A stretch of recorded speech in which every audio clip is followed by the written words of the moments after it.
for joining this conversation, and I'm sure you are surprised to see me discussing for ethical AI. In fact, this is the time I am being a host to the actual host of a very critical dialogue that is currently on EtherWire playlist, a series dealing with ethics in AI. Now, I have the privilege of being face to face with Sarita Bahl, a name to reckon with in ethics, governance, business management, and definitely CSR.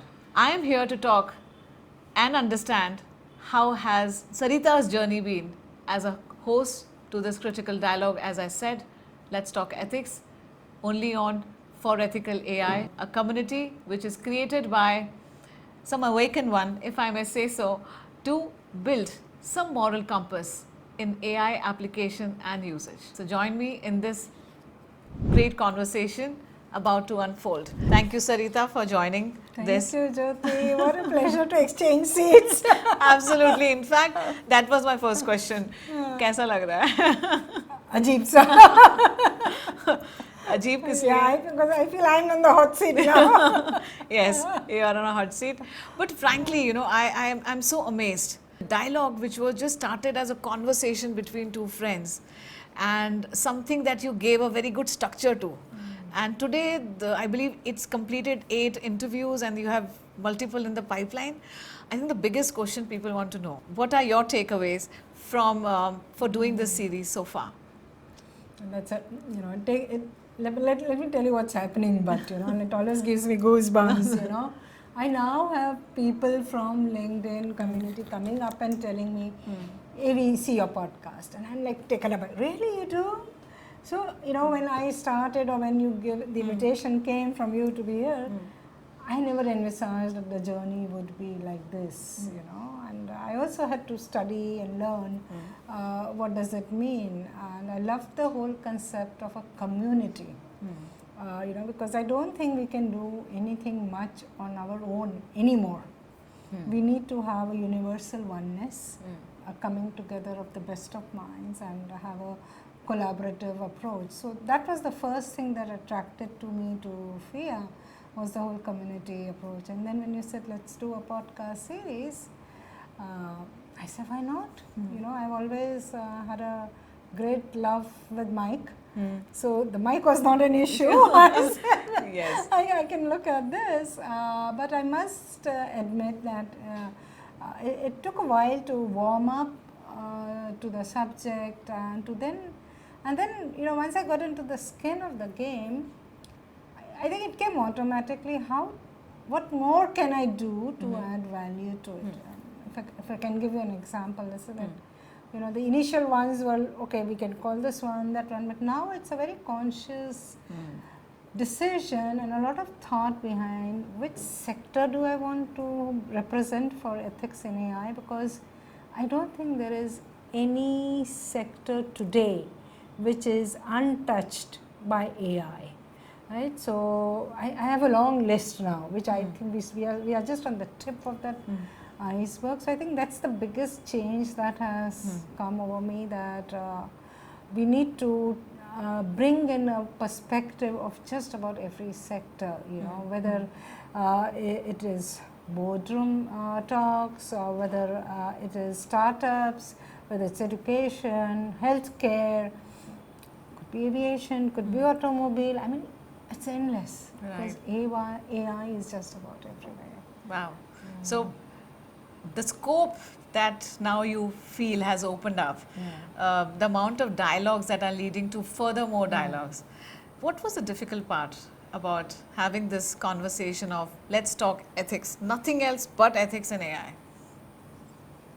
I think it's not everybody gives it a thought. Let me be very honest. Still asked. Right.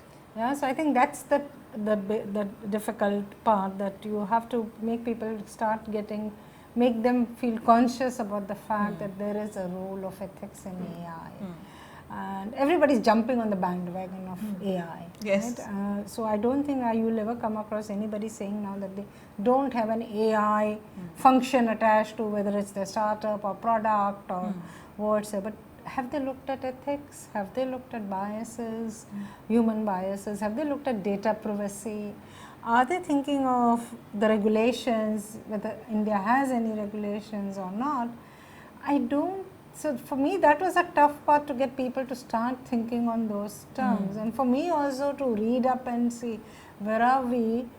And then suddenly I'm seeing India is waking up. I see the Prime Minister talking about ethics in AI, and I said to myself, hey, we are on the right track. Ditto. I think we were in the forefront of yes. taking this conversation. But I think the tough one was to make people really see the significance of a question like this. Right. So the listeners that you are listening to this, that this conversation was about bringing awareness at the first space. For Ethical AI, a community which was set up this year was purely set up to bring a community of people together, probably non-coders, non-techie, but only for an important dialogue which Sarita joined. The objective was that if AI and us has to coexist, that shouldn't we be holding them at the same value, moral values and ethical principles? If so, then who is building this moral compass? Who is adding ethics to AI applications? How it's being used? Or will it ever get misused? I believe these thought bubbles have also resonated with many people, and you rightly said that this dialogue is now really expanding. And I did got that goosebumps myself when I saw the whole community warming up. And a successful layout of that dialogue had been consistently evolving in your podcast. Can you take some memorable interviews that truly gave you a real solid perspective, and you can't unlearn that? Yeah. Something happened? There are many, I think every interview I learned something new. But I think I would like to talk about two. One, if I remember, was, in the earlier ones that we did was with Ankita Shah.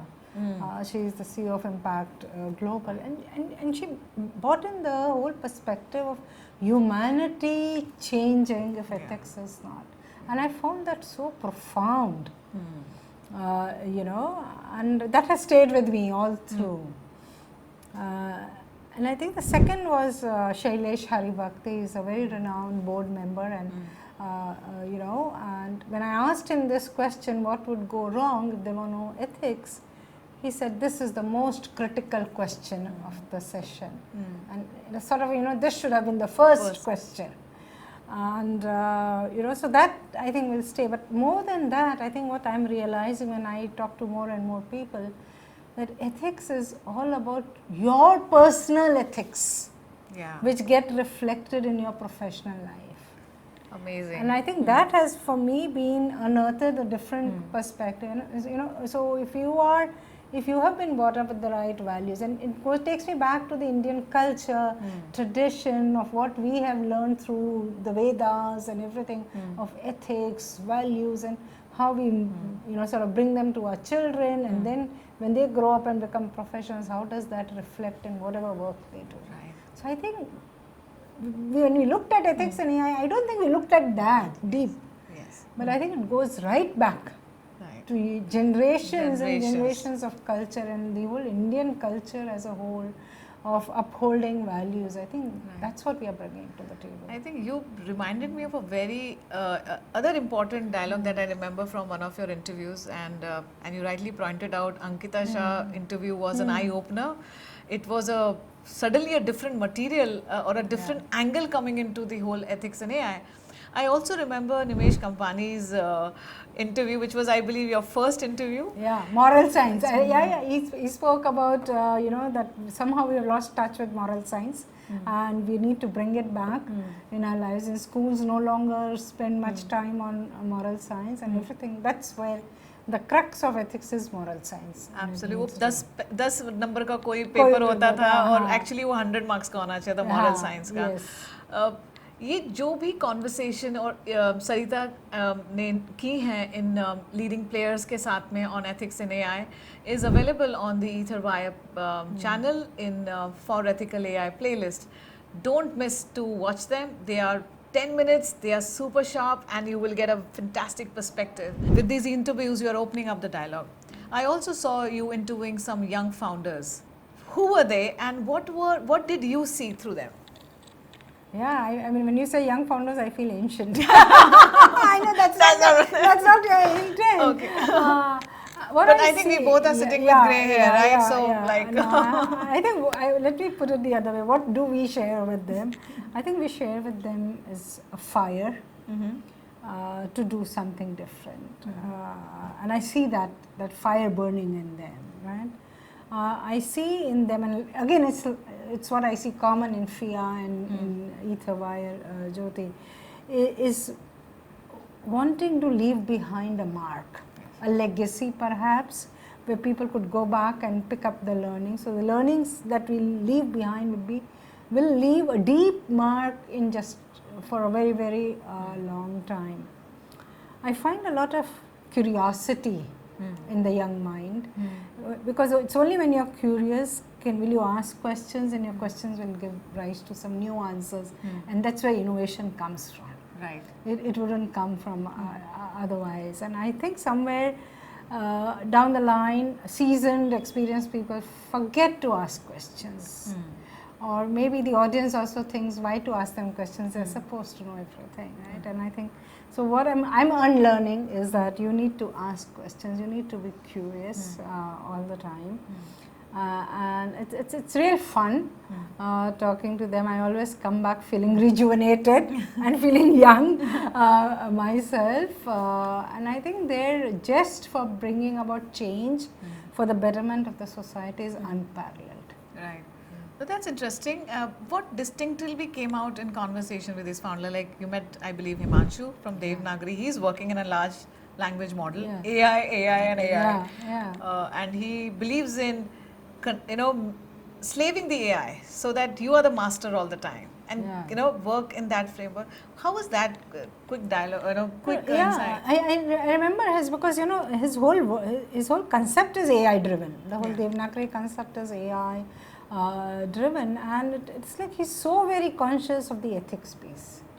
I didn't expect that from him, but he's very clear as to one tweak of the word here or there in the ethics piece changes, or the conversation will change, the meaning will change. Right. Plus his sensitivity to how a particular word, if translated, could sit well, but at the same time could create chaos in another situation. So I think that stayed with me for a while, and his passion of just wanting to do good. That's And I found that with Sumit also from Jarvis, even Nestor, I found, I mean, these people have, it's an inherent desire to make the society a better place through innovation. Right. I think that's fantastic, because these are the people who are actually the messengers of, of ethics, moral compass being built up in their businesses and system, and they are conscious about the impact that it can make, right? Now, this is good to know that the journey of you as a host of a podcast series, Important Dialogue. My question to you would be that, how do you see the other tracks like ESG, CSR coming and merging? एक ocean में जो मिलती हैं, मैं ये नहीं कह रही कि ethics and AI is an ocean, but you know what I mean. Can these important critical dialogue merge together? And if they can be merged together, what can come out of it? So let me say what is ESG. In very simple terms, it means you do your business in the right way. Right. And what is CSR? That you spend the money from that profit in the right way. So ethics comes both ways, in ESG and in CSR. I think that's the intertwining chord between both, that whatever you do, whether you run your business or whether you earn your profit or you spend your profit, that has to be done in the right way. You can only spend your profit ethically if it's earned ethically. Right. So I see those threads converging very, very strongly. And of course, sustainability is the overarching umbrella that is there. And with the kind of reporting mechanisms that have come up by the government, not just in India, but globally, and you have the COP29, which is asking for commitments from countries. things can move only if things are done the right way. One of the threats that is coming up and where ethics could play a central role is greenwashing.